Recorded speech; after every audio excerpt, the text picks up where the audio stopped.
Should your dealership invest more money on getting new leads, buying leads from lead providers, spending more money on marketing, or should you spend time and resources reactivating the leads that you already have in your CRM? Some people call them the nurture leads, the unsold leads. I like to call them the dormant leads. They're sleeping and you got to wake them up. That's what I want to talk to you in this video, because they're both important. It's just the way we approach these leads, it has to be very different. I want to talk about the pros and cons. So let's start with the new leads. What is the best thing, the best part of getting a brand new lead? It's intent.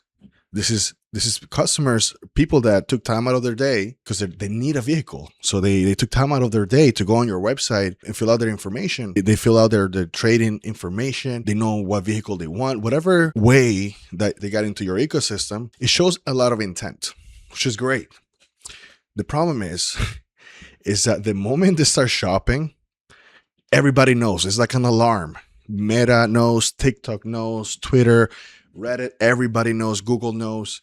And all of a sudden, every third post, when they're scrolling on their phone, every third post is another dealership competitor trying to get their attention. Back in the day, like in the 90s, 2000s, people, you and I, everybody around, we were exposed to, call it 500-600 pieces of advertising in the world. You know, we walk around, we see a commercial on TV, see a billboard, see a flyer. But now it's like 10,000-15,000 pieces of advertising that we come across every single day.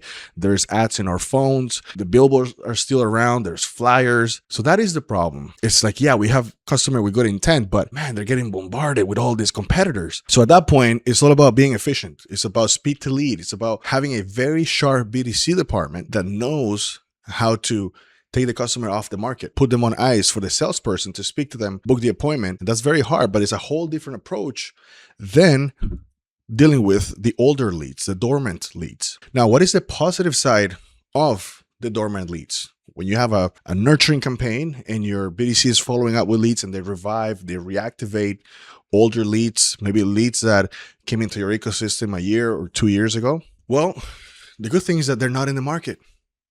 So you're not competing. Your team send out a text message, an email, a cold call, and they got a hold of somebody, they got their attention, and they're not shopping. So they're not getting bombarded with all these ads. That's a great thing to have.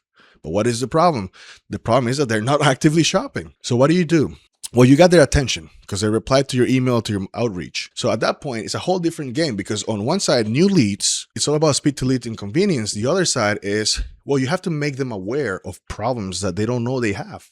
This is where consultative selling comes into play. This is where your salespeople need to be trained on how to be problem finders. I learned this from Jeremy Miner. I was signed up at NEPQ, 7th level sales, and it's all about asking problem awareness questions. You know, what are some of the pain points that somebody that has a vehicle could have? Well, maybe they're not happy with the mileage. The kilometers are too high. Maybe the interest rate is too high. The current payment is too high. Maybe the vehicle doesn't fit their lifestyle anymore. These problem awareness questions are not really that necessary on new leads, because the new leads is more about convenience, speed to lead. Nowadays, they're even more educated than you are in the vehicle that they're looking for. So a lot of times they give their business to the fastest and most convenient person. But in the other side, it's a little bit more digging. And because you brought them into the market and you have your inventory, it's kind of like you have to pitch what you have to them. And the best way to do that is when you know exactly what the problems are, what the pain points are, and what solutions you have for their problems. It's a whole different approach. One of the problems that a lot of dealerships do is a lead is a lead, right? So the salesperson gets a lead and they treat every lead the exact same. They will treat a lead that was revived from our marketing the same way they treat a lead. Yeah, thanks for calling generic dealership. So what kind of car are you looking for?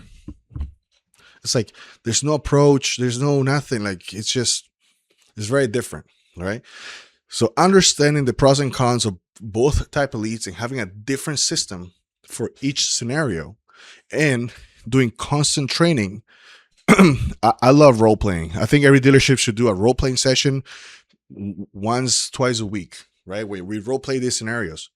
so that way we can become more efficient. An efficient BDC department that is actively doing outreach and reviving leads that are you already paid for, you already bought them, they're in your ecosystem. You should at least get 30% of all of your deals from revival leads. And if you're getting nowhere near that, there's something wrong. Maybe you're relying too much on new leads. So maybe you should cut down on your marketing campaign because you're sitting on a gold mine right now. There's a stat that people like to throw around that says that at any given time, 3% of your database is actively shopping. And I was doing some digging into this, researching, fact-checking it, and it turns out that that is not really true. But in my experience, what it is that when you're doing cold outreach, you might get the attention of 3%. So 3% is not that actively shopping. It's more that 3% will give you a time of day to say, okay, you call me, I'll see what my car is worth. I'll come check the new models. I come for a test drive. That's what the 3% is. Now, let's say it's out of 10,000 leads, 3% is 300 leads. At that point, you can factor in your current close rate. If your close rate on a new lead is 8 to 10%, 15%, I speak to dealerships also, we close at 50%.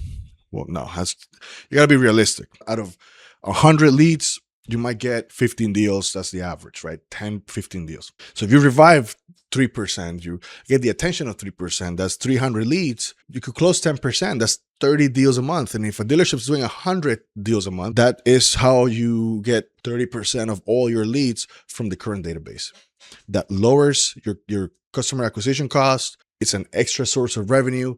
It actually makes your salespeople sharper because it's a little bit of a tougher sell. But I'll tell you this, there are months where people, like in the summer months, especially in the countries like Canada, where the seasons are so hardcore, right? Like the summer is really hot, winters are long. So whenever we get into the good season, right? Whenever we go from winter to summer and people get into good spirits, we cannot drop our outreach from the BDC department because everybody's in good spirits and everybody starts shopping. Everybody starts looking for vehicles, right? You got to understand your market. But what I will tell you is this.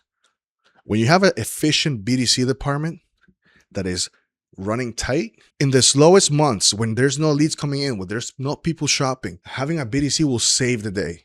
Like having a BDC efficiently following up with revival leads, that will save the day. That will give you an extra. In some dealerships, it's like 20, 30 deals a month extra. On the worst months where everybody's advertising, so your CPMs are super high and there's not a lot of demand, man, that's when like you really feel the difference. So it's good to have a tactical approach for the different types of leads that you can get. This is Chris. I like making videos about this. I've been in the market for over 10 years and I run an outsourced BDC department. If you want to know anything more about how we work and what we do, just go to devvo.io. This is Chris. I'll see you next time. Peace.